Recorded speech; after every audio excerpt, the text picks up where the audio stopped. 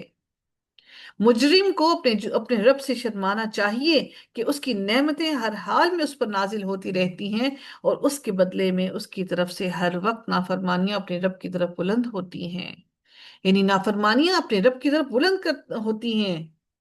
انسان کو اپنی نافرمانیوں کو اللہ کی طرف بھیجتے ہوئے شرم محسوس کرنی چاہیے کہ ہم اللہ کی طرف کیا بھیج رہے ہیں۔ آج کے دن میں ہم نے کون سا عمل اللہ کی طرف بھیجا؟ ہم نے نافرمانیاں بھیجی، بے حیائی بھیجی، کوتاہیاں بھیجی، غلطیاں بھیجی، اپنے رب کو راضی نہ کر سکے۔ وہ رب جو ہم سے اتنی محبت کرتا ہے، ہم نے اس کو اس کی محبت کے عوض میں کچھ نہ بھیجا۔ انسان کو معلوم ہونا چاہیے کہ اللہ تعالیٰ اس کو ڈھیل دیتا ہے، اور وہ اللہ تعالیٰ اسی لیے اس کو پکڑتا نہیں، اس لیے فوراً ہی اللہ کی طرف مڑ جائے اور توبہ کر لے۔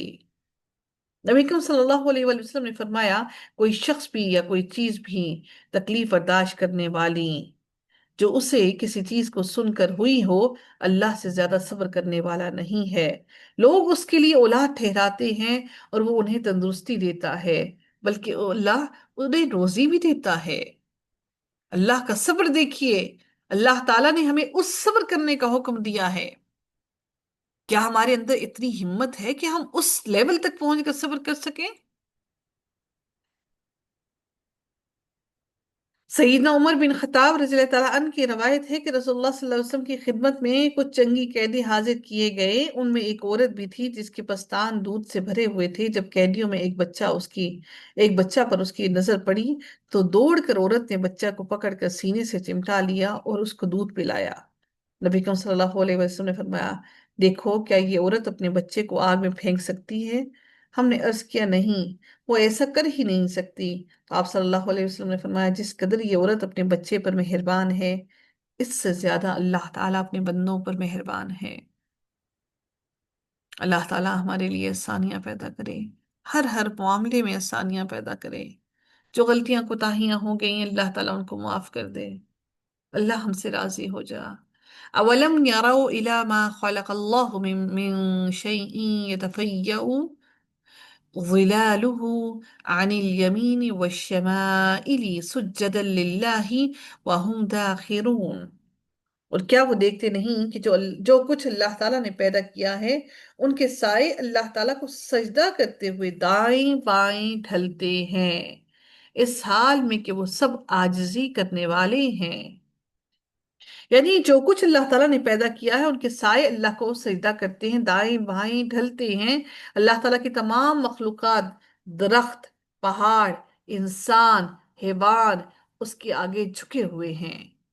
ان کے سائے صبح و شام دائیں بائیں ڈھلتے ہیں۔ صبح کے وقت بھی سایہ اور شام کے وقت بھی سایہ ہوتا ہے۔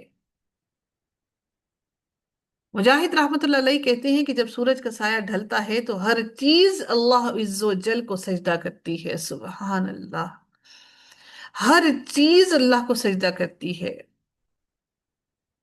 وَلِلَّهِ يَسْجُدُ مَا فِي السَّمَاوَاتِ وَمَا فِي الْأَرْضِ مِن دَابَّةٍ وَالْمَلَائِكَةُ وَهُمْ لَا يَسْتَكْبِرُونَ۔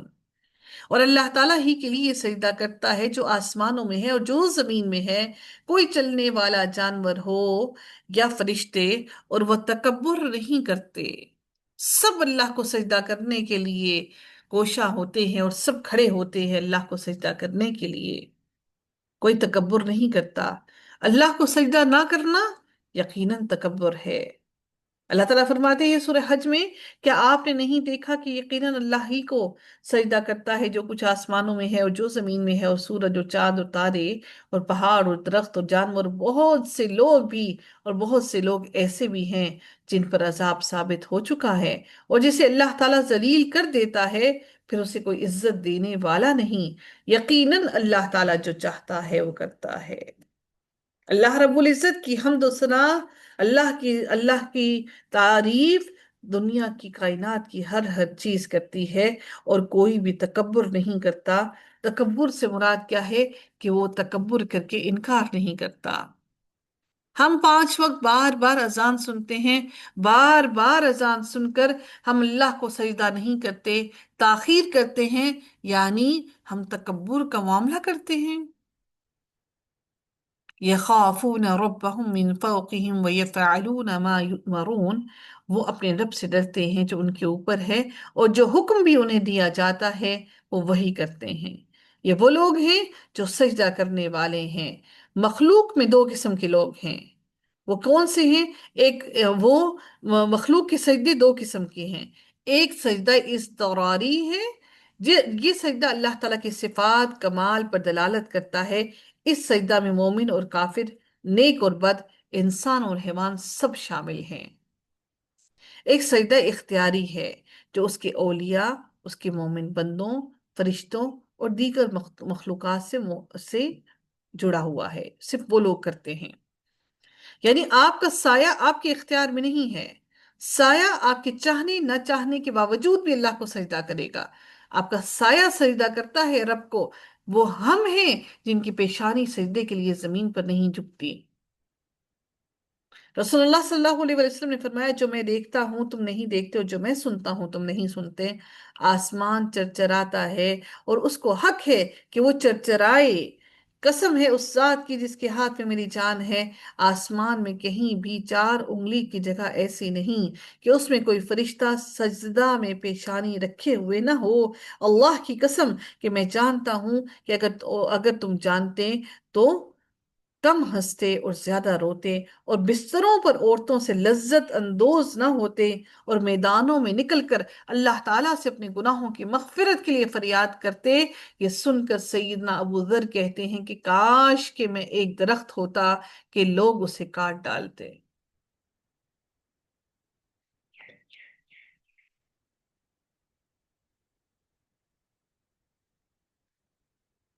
اللہ رب العزت ہم سب کو عمل کرنے کی توفیق عطا فرمائے، اور ہماری عبادتوں کو قبول فرمائے، اس میں خشوع اور خضوع عطا کرے۔ آمین یا رب العالمین۔